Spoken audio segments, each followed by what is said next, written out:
Welcome, everybody, to the American Space Museum. I'm Marquette. We're so glad you're with us to stay curious. We've had an exciting week in many ways here around our Space Museum with the Astronaut Hall of Fame induction and a lot of supporters of our museum stopping by, including Mark Usiak and Chris Callie. And we attended a great kickoff event, an astronaut cocktail challenge that we're going to have fun sharing with you a little bit today. Also, we're going to talk about STS-124 launched on the last day of May 28th, uh, 2008, for this historic launch of this beautiful uh, facility on the International Space Station called KIBO by the Japanese uh, space agency called JAXA, and one of it's the largest module on the ISS. And now it's been up there about 16 years. It has done a lot of great science, and we're going to talk about that mission and the astronauts on that launch, as this is a great weekend for astronauts everywhere on our Space Coast with the 40th anniversary of the Astronaut Scholarship Foundation and their induction of two astronauts into the Hall of Fame that's out there at the Kennedy Space Center Visitors Complex, sponsored by Boeing. And we're have really enjoyed that all this week, participating in some of that. And then their induction is tomorrow. They pushed it back to 10:30 instead of 11 underneath Atlantis for the public because of the 12:25 launch of Boeing Starliner that we'll touch on. So I want to clear my throat here a minute and welcome everybody to Stay Curious this afternoon, including Dave Stange and Carlton Bailey might be watching. Steve Jokums, thank you all for supporting us. Little bittersweet on this next announcement because here is our beautiful front of our downtown Titusville home that has been orchestrated the last 5 years and under the directorship of Karan Conklin. And Karan is having a medical emergency. There she is. And we want you to send your prayers and your thoughts and good vibes to Karan Conklin and her family as she's at the parish hospital in intensive care with some physical issues that they do have under control concerning her lungs and heart. And her husband Mark is by her side, and Mark also has been a great volunteer for this museum over the years. Karen's been involved with this museum over 20 years, and got to clear my thoughts here a little bit because I love her so much. She's done so much to let me be myself here at the American Space Museum, and she does.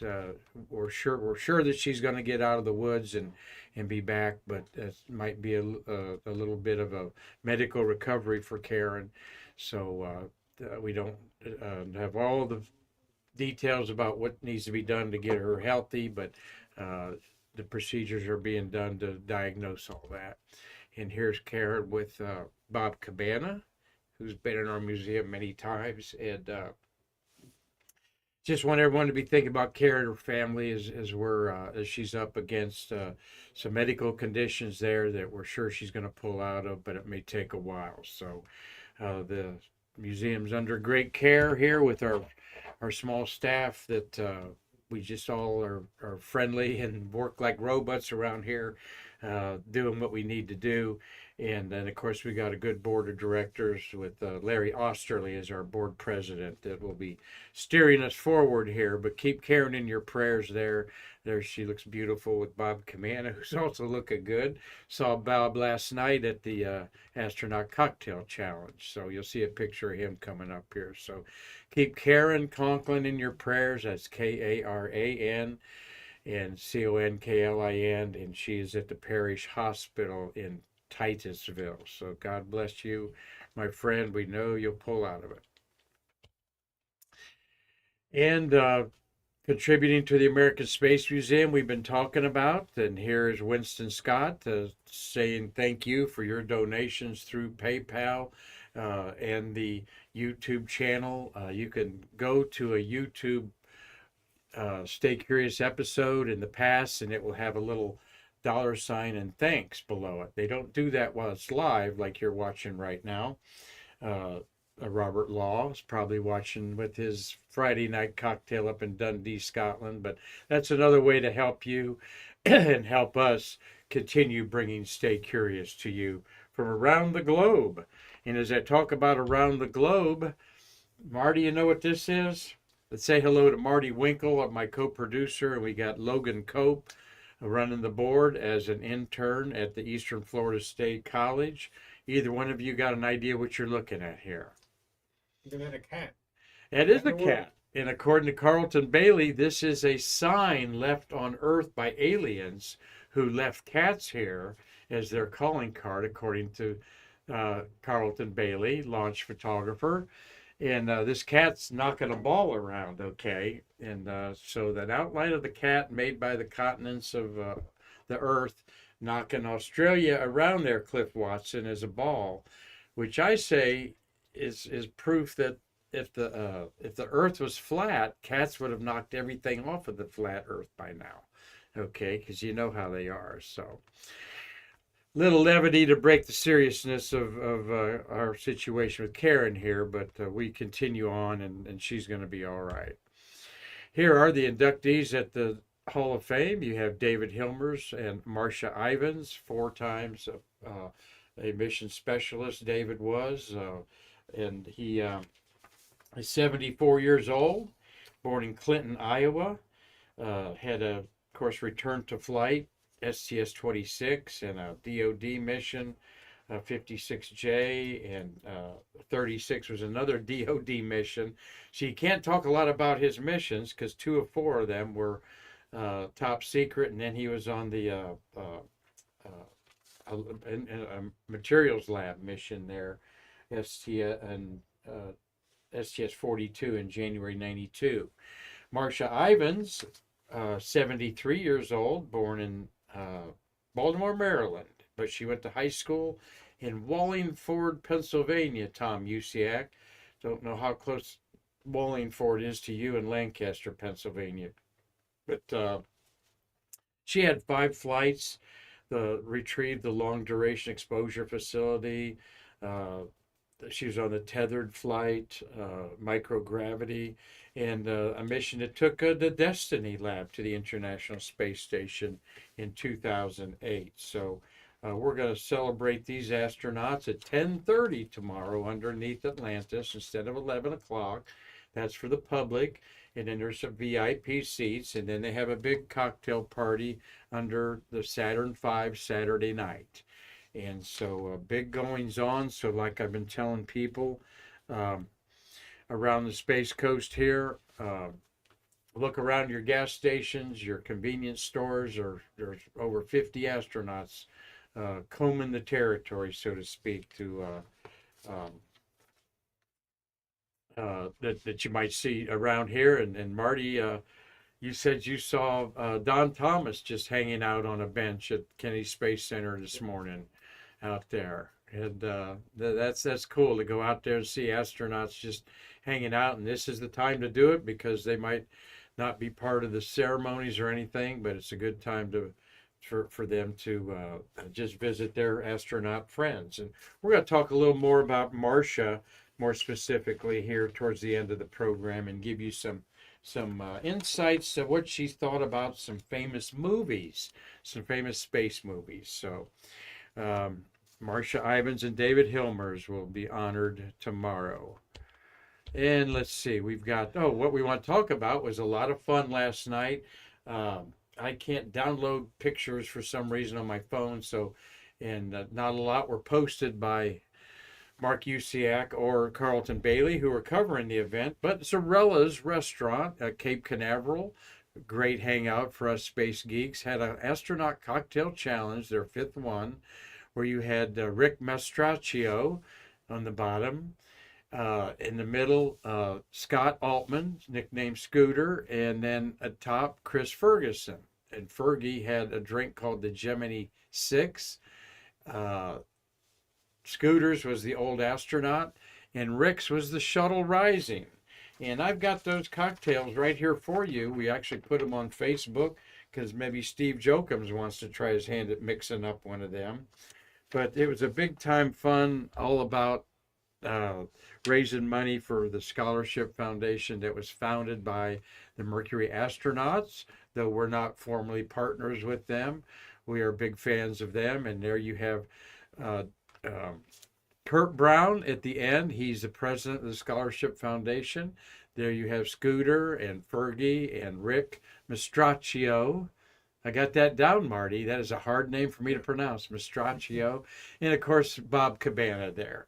It's posing for the photographers there at one of the, before the event started, I think. And so let's, what else did I push? Oh yeah, there's me with John Tilco. I went a little dapper there to just to have some fun last night. And John Tilco is a good fan of ours here on Stay Curious. We're going to have him on. He did his doctor's thesis at Massachusetts Institute of Technology on, I believe he's an MIT guy, MIT or Harvard. I don't know. Either one. If you're in the room with John Tilco, he's probably the smartest person in the room, no matter where you're at. He did his doctor thesis on the simulators jobs at the at Houston that did the simulations of space missions on there. So, and there we have. I left all my names there, Marty. There, of course, is Chris Calley. There, you got Mitch Rothman, Lloyd Franklin, and Ron Franco.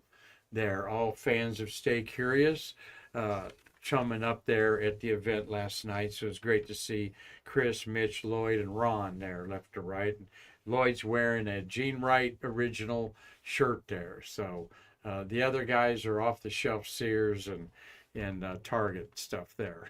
So here were all three of the drinks after they were made. I don't drink, so they smelled very, very powerful.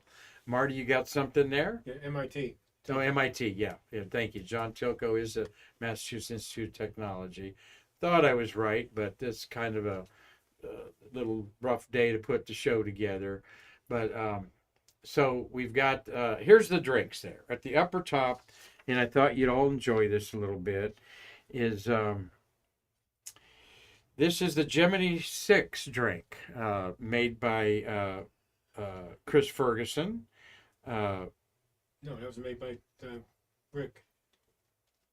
Wasn't it? Oh yeah, I got the drinks mixed up there. That's right. Rick's is at the top. I got the wrong drinks in the wrong place there. But so the lighter looking one is called Shuttle Rising. 1.5 ounces of honey infused bourbon, and he used Jim Beam honey bourbon whiskey. 3/4 of an ounce of Fever Tree ginger ale. Need to use a stronger ginger ale than the standard. And if you know ginger ale, you might be used to a regular Canada Dry ginger ale. No, you have a real ginger ale, it is ginger, man. Like you almost have to cut it with something. So that's what Rick used. And 2 dashes of orange bitters. And he combined all the ingredients and shook them up and passed those around. And then the other drink there in the middle, I do have that one right. That is The Old Astronaut by Scott Altman. He used 3/4 ounces of rye whiskey, 3/4 ounces of cognac, 3/4 ounces of sweet vermouth. Preferred, he's got Carbona Antica or Dolan, preferred vermouth. And then 1/3 ounce of Bened Klein. I'm not sure what that is. 2 dashes of bitters. He's got 2 kinds of bitters, Pyshids and Angostura bitters. And you can see that online and boost it up there. Mix it in a glass, stir on rock glass with a large, tall glass in maraschino cherry in it. And then the bottom one actually ends up being the winner. And that's Chris Ferguson's, the Gemini 6. And he did this in honor of Tom Stafford, and he also had a rap poem that he did. And his 4 parts of Maker Mark bourbon, 1 part Cointea, and 1 part Kalia. I need a language lesson to pronounce some of this alcohol stuff. 1 part Kahlua, which you think would be really weird. And he mixed it all together, shook it up with ice, and garnished with a raspberry. That's a raspberry at the bottom there. Okay. So his should be in the middle, and I got him mixed up there in my picture. But that's okay. We had a great time, and the astronauts had a blast. And it was fun seeing about 10 astronauts in the room. And I thought I put a picture up on the Facebook of me and Bernard Harris, first African American to walk in space. And then, Marty, I basically did tried recruiting for the astronaut encounter, trying to get a hold of Winston Scott. And we need to have you out there. So, but a great time was had by all at the 40th anniversary of the Astronaut Scholarship Foundation's 5th annual cocktail challenge at Zorella's. So, well, of course, the big news is going to be Saturday at 12:25 when this rocket, the Boeing Starliner, well, the spacecraft Starliner, takes off with Butch Wilmer and Sonny Williams, shown right here, I believe. Nope, let's go this way. Well, there's the rocket out the pad. Great shot. I think Mark Usiak's shot. This is not a very tall rocket. All right, the Falcon 9's 220 feet, and I think this is only about 150 feet tall, and kind of looks dwarfed by those gigantic lightning towers there. But lightning ain't going to hit that rocket with those 4 lightning rods. So those are 600 feet tall, probably. I'm not sure how close and far away they are. That doesn't look like a good ratio. The ones around Artemis are 600 feet tall. Let me put it that way. So I'm not sure these are or not. And there's Butch and Sonny. Each has waited over a decade to fly in space again. Butch has got 150 some days in space on shuttle missions and a ride in a Soyuz. Sonny's done the same. She's been in space about 300 some days on an expedition 12 years ago. So they're going to get up and see the cupola and some other good things that they didn't get to do on their visit to the space station. So Godspeed. We wish them well, and we hope that everything is nominal on this long anticipated flight of the Boeing Starliner on top of the Atlas V rocket, which the Atlas II rocket 62 years ago put Mercury astronauts in space. Well, we're going to talk about STS-124. We end the beautiful month of shuttles of the month of May. We had, I was looking for my notes there. We had, oh, there we are. My easy cheat sheet here for the month of May. 10 shuttles that did quite amazing things. 60 humans were flown during the month of May, 11 of them women. 6 of the 10 crews had 7 crewmen. 3 of them had 5 crewmen. 3 of them had 6 crewmen, and 1 of them had 5. So that'd have been the early. What would have been the one to have 5 there? STS-30, yeah. Up there with Thagard, and Thagard's out to Space Center now, Marty. Yep. So he was a month of May guy. So you had the first and last missions of Endeavour, 49 and 134 in the month of May. The last Hubble upgrade, STS-125, that Scooter was given away. They auctioned off each drink that they made, and they went for like $700 to $1,000 with a lot of swag to them. That was pretty amazing. Pardon me? 1,200. 1,200 on Fergie's drink, yeah. Right? Yeah. And they autographed the cocktail menu as well as tried to give other stuff away to entice it. So great fundraiser for ASF. And let's see, of the 10, oddly, Challenger nor Columbia flew. It was all Atlantis, Endeavour, and Discovery. And the one that flew the most was oddly Atlantis. OV-105 flew 5 of the 10 missions. So that's what the D's and A's and E's are there for. But we're going to talk about 124, launched on May 31st, 2008 at 5:02 p.m. and an afternoon supper launch. Marty was working as a launch process services computer manager on the SSME engines. This patch depicts the Space Shuttle Discovery docked with the International Space Station. It's dedicated to delivering and installing the Japanese experiment module, JEM, known as KIBO, which stands for Hope in Japanese. The significance of the mission and the Japanese contribution to the ISS is recognized by the Japanese flag on the pressurized module and the word KIBO written in Japanese at the bottom of the patch there. And the view of the sun shining down upon Earth represents the increased hope that the entire world will benefit from KIBO's scientific discoveries. And they certainly have. KIBO is one of the I don't know if it's the most productive, but it's done some very interesting things, including let's as we look at the picture here. What was taken up first was the main section there. Then they had the accessory space on the top, and then they put on a porch. And through this porch is a hatch right there that is a pressurized hatch that they can open and close, put things in, depressurize it, open up the outside door and stick things out there, pick them up off the pallet, bring them back in. And they have deployed over 300 satellites out that door, from Japanese students to Japanese universities and other entities around the world doing things. I didn't know that. And these are small little satellites about the size of a toaster or microwave oven, or certainly nothing the size of a washing machine. But this is the big outdoor porch that they have to look out and do experiments. Quite an interesting thing. There's the one window of KIBO right there. I'd have put more windows in the thing, Marty. But that is, of course, up to the engineers and what they can do with. So here's Discovery.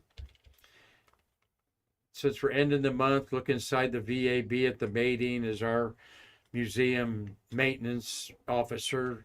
Dan McCune may have been operating the crane arm in the operating booth, as he was a crane operator in the VAB. He may be doing that. Of course, he has no way of telling by the pictures usually. And there's a wonderful launch. I think that's a USIAC shot, but gorgeous. You've got the steam going off here to the right. The white cloud I've now recognized is from the SSME engines and the sound suppression system making the steam. And then the dirtier looking cloud that goes in the opposite direction is the two solid rocket boosters. Here's the crew. And you've got from left to right there is Greg Shamatoff. We're going to hear something interesting about him. Michael Fossum, Garrett Reisman. Then you got the commander. There is Mike Kelly, Ken Ham. Ken Ham's actually beside Kelly there. And then you've got Karan Nyberg, who's become an artist in space. Ron Garin, educated just up the road at Embry-Riddle University in Daytona Beach. And Aki Hashidi. And I got to meet Hashidi. Should have racked up a picture, but I'll tell you about that in a minute. There is, after the installation of it, there, see you've got the top opening there for another segment that was brought up, and then the porch. But this was the main thing up there. It's got its attached to it is the arm, and it's attached to the ESA Columbus there. And there's another angle of it finished, how it looks today.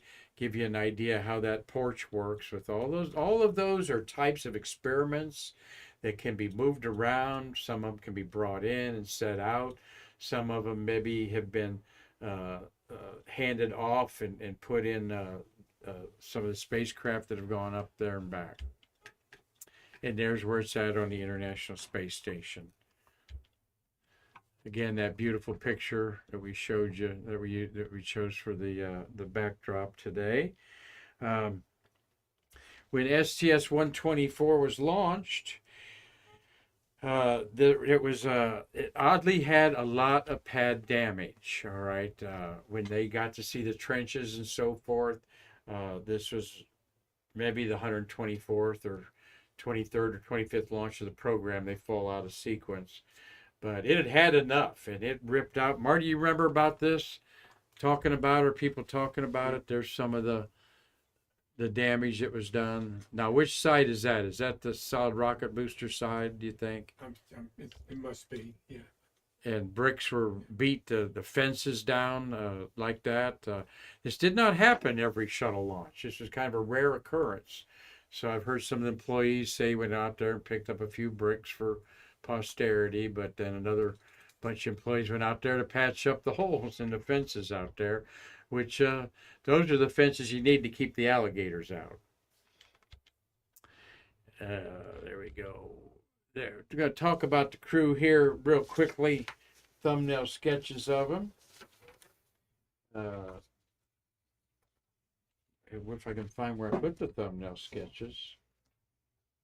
Marty, I may need help with that. Did I leave my notes over there?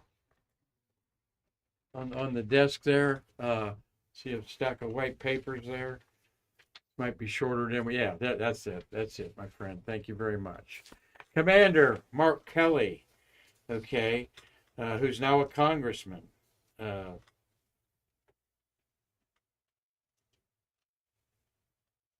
Was on his third or fourth shuttle flights, okay, and he has a comment here about each of his crewmates that will be interesting to share.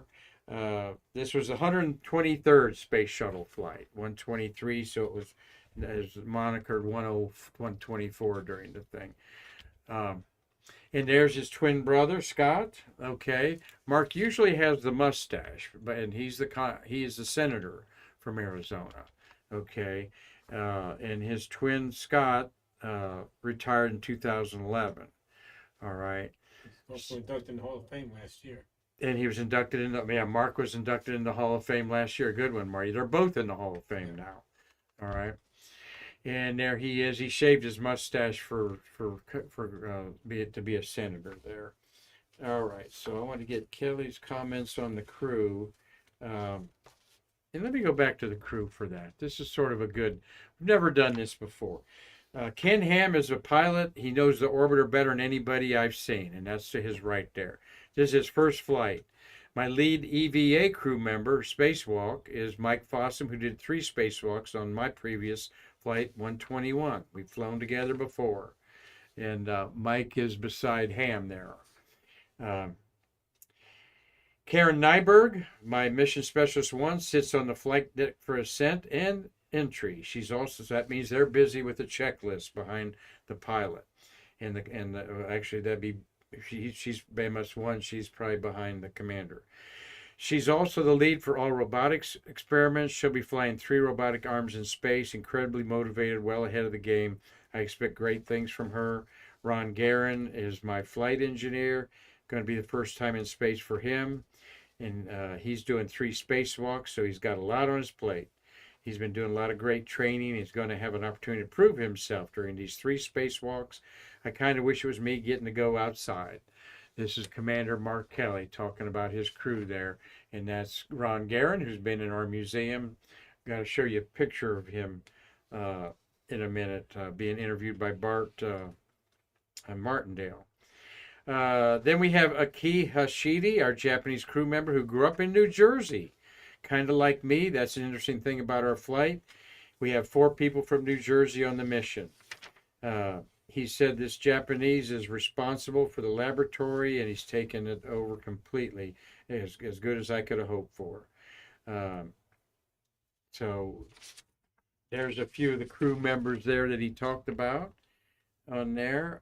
The Japanese module has X-ray astronomy. As I go back to this here, the Japanese module has X-ray astronomy on it. It monitors carbon dioxide emissions from the Earth. It has a global ecosystem dynamics investigation port. Some of these things, like cosmic ray energy experiment that you see on that palette, these are what these are. A calorimetric electron telescope observing for high energy, all right, is on there. An ecosystem spaceborne thermal radiometer experiment is on the space station. That's in exposed facility slot 10 port. All right. So they've got even exposures for all kinds of radiation, and materials on there is also out there. So they can put things out there and watch them melt or watch them fade or warp or whatever materials will do in space, so they can understand how to make materials in space better. All right, I was going to give you a little thing of each one of them here. Since it's astronaut, there they are up on the in their walkout, and up on the 195th floor, I guess that'd be. And there's Hashidi, a very unique astronaut, one of the first to fly in a shuttle, a Russian Soyuz, and he was on Crew Dragon 2 on SpaceX in April 2021. And I encountered him at a stargaze at the Beachside Hotel next to Ron John's, where JAXA does stay. And I was doing a moon gaze there that I do once a month usually. And I saw this Japanese woman and man approaching me at the end of the evening, and I was starting to put stuff away, and I recognized the woman, and I said, "Hey, I remember you. You're from Washington, D.C., right? You were here." "Yes, yes," she said. "Right, you were here when you looked through my telescope when we launched astronaut Hashidi." And she says, "Yes, yes, here, meet astronaut Hashidi, Mr. Hashidi." And that's who was standing beside her. And I didn't recognize him, and I got really verklempt and just kind of all to myself, like I usually don't, because I really admire this guy. And he spent about a half hour looking through my telescope with me. There's Fossum. What have I got on this guy here? Let's see. He's from Sioux Falls, South Dakota, and he was a commander of Expedition 29 later on. Okay, so that's what was interesting is Hashidi, Fossum become commanders of this up on the space station, and this was their first flight up there. So there's Karan Nyberg. She was born in Parkers Prairie, Minnesota. She became the 50th woman in space on this mission. On her first mission in 2008, she became the 50th. Up there. She spent a total of 180 days in space. She considers Vining, Minnesota to be her hometown. Of Norwegian ancestry, she's married to Doug Hurley, who was the pilot of Crew Dragon. Actually, he was the commander of Crew Demo Dragon 2. And she is an artist, took stuffed animals to space, and she has a fabric line on there's her Views of Earth fabric line was created with Robert Kaufman fabrics. So if you're a quilter or sew seamstress type of person, Robert Kaufman is like one of the best outfits to be involved in. So she's now selling fabric based on this, and that's Karan Nyberg. And I saw her at the Space Center talking about it. Very smart lady. There's Bart Martindale on a Stay Curious interviewing Ron Garan up on our big screen back in the conference room there. When we did that, I was on vacation, and Bart was happy to do that. Ron is 63 years old. He'll be 62. Let's cut him some slack there. He's born October 30th in Yonkers, New York, of Russian descent. And he's got 3 sons. He's founder of the Mana Energy Foundation, and he's also involved with Worldview Enterprises. Now, Bart interviewed him over 2.5 years ago in September 2021, 177 days in space, and he was very involved with this Worldview company that wants to put you in a gondola and put you up and away. All right. And I'm not sure where that's at, but it's fun to see that and think about what could be up there. Ken Ham is 59 years old now, and he worked for Bigelow Aerospace after his retirement. His aviator call sign is Hawk.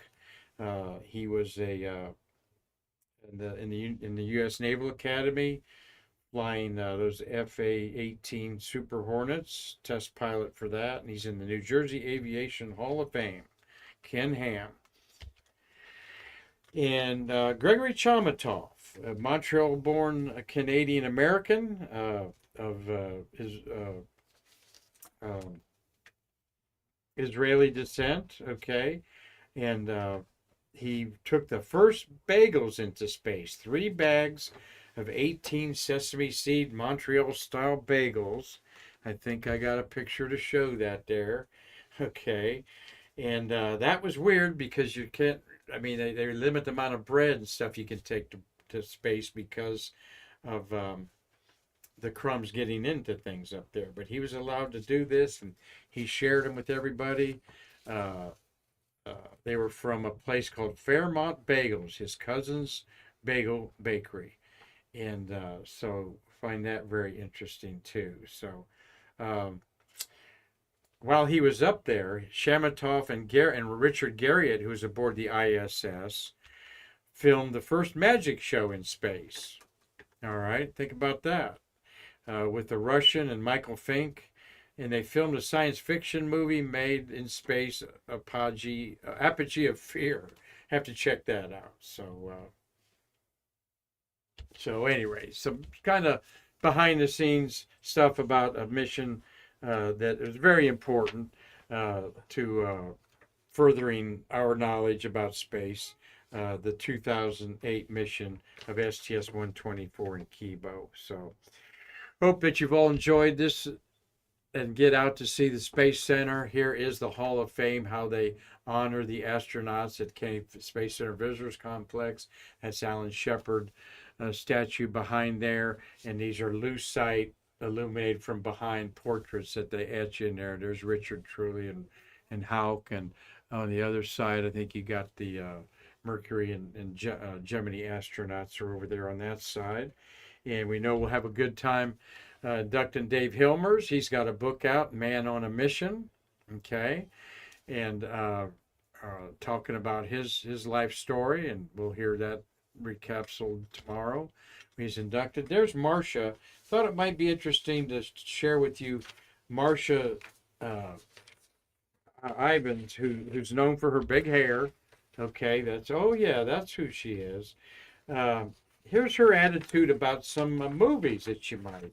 She spent 55 days in space over 5 missions, and she became a space consultant for movies. Okay, in Australia. For IMAX's A Beautiful Planet in 3D. She was involved with that. She grew up in Philadelphia. She wanted to be involved in the space program since she was 10, and Alan Shepard triggered that in her, his flight. But so what she thinks about certain movies is, let's see what she says about Ivan's. She says that the old idea that the Great Wall of China is only human created, obviously you can see it from space, is a myth. You can't see the Great Wall. It's very long and very windy, but it's very narrow and got trees around it. You can sometimes see things like runways of airports with your naked eye, and you can sometimes see roads at night. But her verdict on movies is 2001: A Space Odyssey. That was pretty good. I signed up for it, and visually I got a lot of it right too, she said. Star Trek or Star Wars? Well, she's a Trek person. I'm okay with whatever they violate in those movies because it's so far out of the realm of close to today. Warp drives, lightsabers, and the Force, I'm fine with that. I'll always watch a Star Trek movie. They just make me happy. And Avatar, she calls Avatar a fantastical realm of, if you want to make it up, that's fine with me, but I'm not a big fan of Avatar. All right, so what did she think of the movie Gravity with George Clooney and Sarah, who is George Clooney and, they're like the only 2 people in it. George Clooney and, I want to say Sarah, but that's not right. Brunette.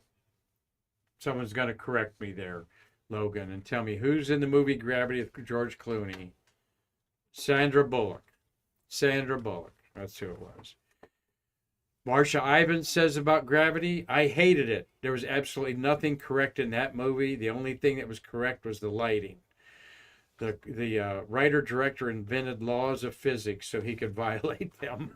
So The Interstellar, Matt McConaughey blockbuster. They did a really good job because instead of making up what wormholes and black holes look like, they looked at real data. Kip Thorne was the scientist behind it. They gave his data to the digital effects people and they wrote algorithms based on his data. So what you see in the movie wasn't made up, it's based on real data.